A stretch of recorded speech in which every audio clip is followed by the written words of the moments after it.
Welcome back to another video. In this video, we're talking about one of the basics of co-parenting, and that is parallel parenting. You might have heard this phrase before. You've probably seen it around.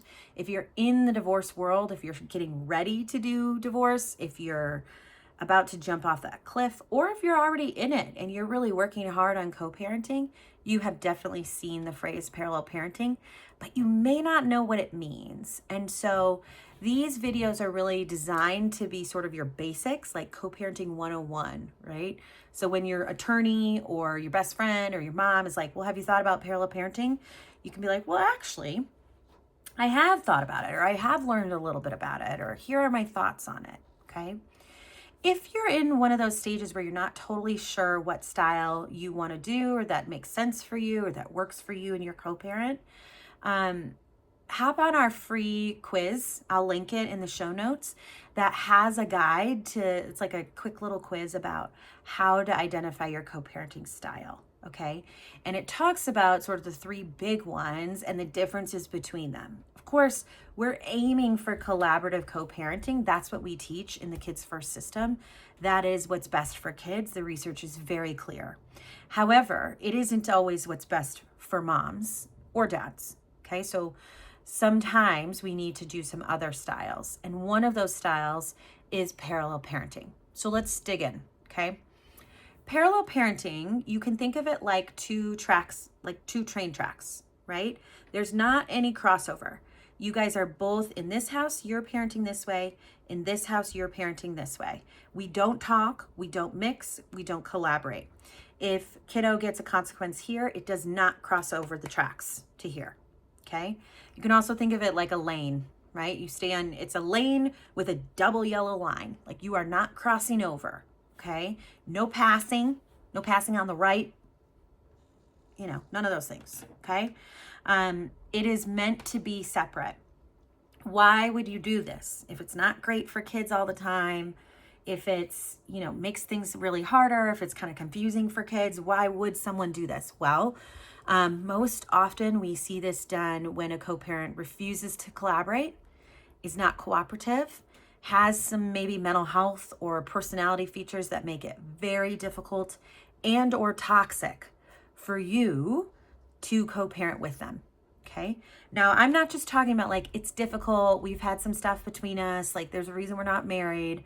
I'm talking about like, there was violence, there was threatening, there's substance use, there's, really toxic stuff that make it nearly impossible to co-parent effectively with this person.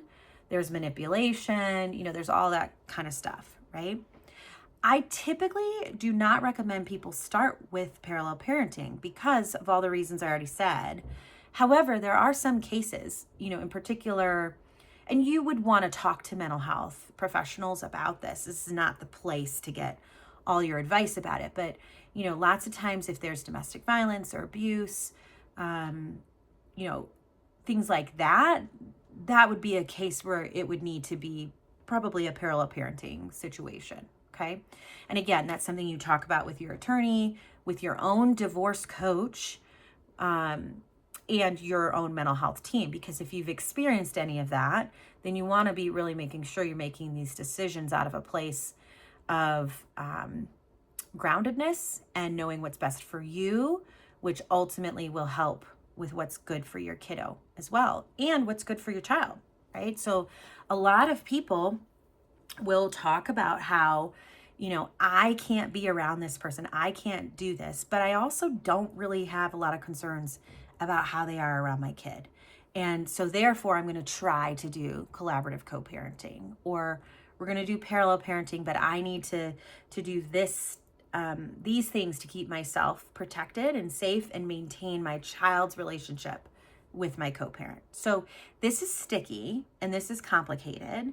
This is a much bigger topic, but I did just want to like explain what parallel parenting is so that right? And you have kind of a starting point for what do I think about this? Again, if you're thinking about, I need to try kind of this collaborative approach, my ex is tough, but not impossible, or I think we can kind of agree if we have the right structure in place, the Kids First co-parenting system is going to be a really great fit for you. We have a lot of resources about how to do exactly that. Okay, so lots of resources below. Pick and choose what's helpful to you. And please be in touch, like, subscribe, and share as always. And let us know what ideas you have of things you'd like us to talk about here on our channel. Talk to you soon.